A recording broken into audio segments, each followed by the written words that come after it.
বাচ্চা কাড়াকাড়ি চলছে নাকি? মানে বাইকারদের স্বপ্ন থাকে বাইক নিয়ে লাদাখ যাওয়ার, আবার কারো স্বপ্ন আছে সিকিম, বিভিন্ন অফরোডিংয়ের মানে স্বপ্ন প্রায় প্রত্যেক বাইকারেরই আছে। যদিও এর মধ্যে স্বপ্নপূর্ণ সবার হয়নি, কিছু কিছু মানুষের হয়ে থাকে। শুধু তো স্বপ্ন দেখলেই হয় না, স্বপ্নটাকে পূরণ করার জন্য রীতিমতো অর্থেরও প্রয়োজন হয়।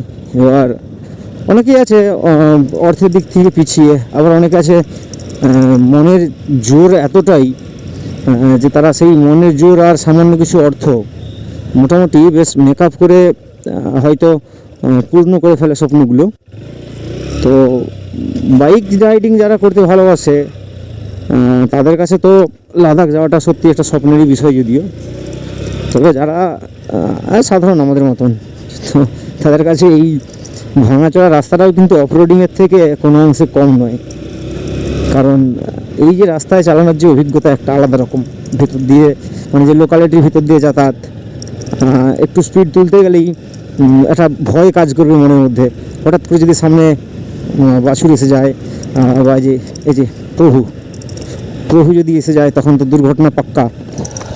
তারপরে তো আরও আছে, যেমন ধরুন যাচ্ছেন, আপনার স্পিড যাই থাক, 20 থাক 10 থাক বা যাই থাক, সেই সময় যদি হঠাৎ করে একটি বাচ্চা সামনে চলে আসে আর যদি দুর্ঘটনা হয়ে যায় তাহলে তো আর রক্ষে নেই, সব দিক দিয়ে একদম চামড়া তুলে নেবে।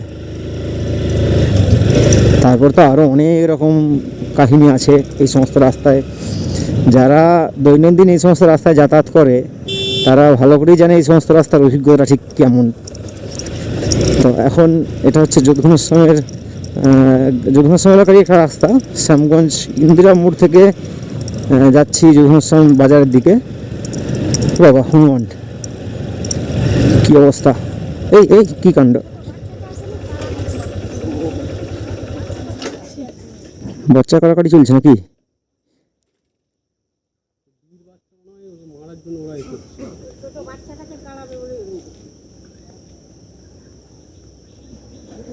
আমরা তো বিপজ্জনকভাবে দাঁড়িয়ে গেলাম।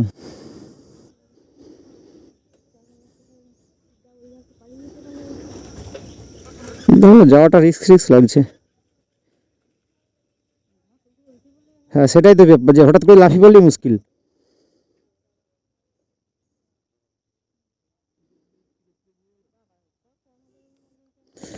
এদের ওজন কম, কিন্তু এরা যখন লাত মারে কি লাগে!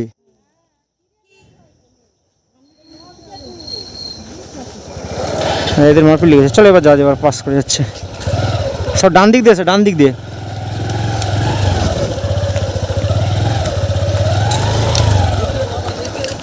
ওই আমি তোমাকে লক্ষ্য করিনি। হ্যাঁ ওদের ভয়ে তো ডান দিক চেয়ে যাচ্ছি।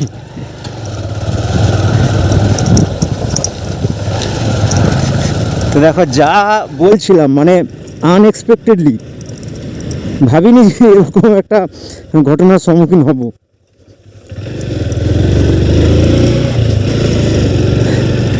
আরও অনেক রকমের অভিজ্ঞতা, মানে প্রতিনিয়ত যদি এই রাস্তায় ক্যামেরা চালু করে যাওয়া যায়, শুধু এই রাস্তা কেন, এই ধরনের যে সমস্ত আছে সব রাস্তাতেই বিভিন্ন রকমের অভিজ্ঞতা খালি চোখে দেখি, কিন্তু ক্যামেরা চালু থাকেনি বলে রেকর্ড করা সম্ভব হয়নি। কিন্তু আজকে এক প্রকার রেকর্ড হলো। আশা করছি তোমরা দেখছো বিষয়টা কি। মানে যেটা বুঝলাম যে একটা বাচ্চা হনুমানকে নিয়ে মারপিট লেগেছে। জানিনি যে বিষয়টা ঠিক কী, কেন মারপিট লেগেছে। তো ভয়ে তো দাঁড়িয়ে গেলাম সব।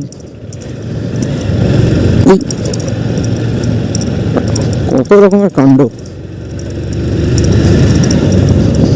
অফরোডিংয়ের যে থ্রিলিং আছে এই রাস্তাতেও সেম থ্রিলিং।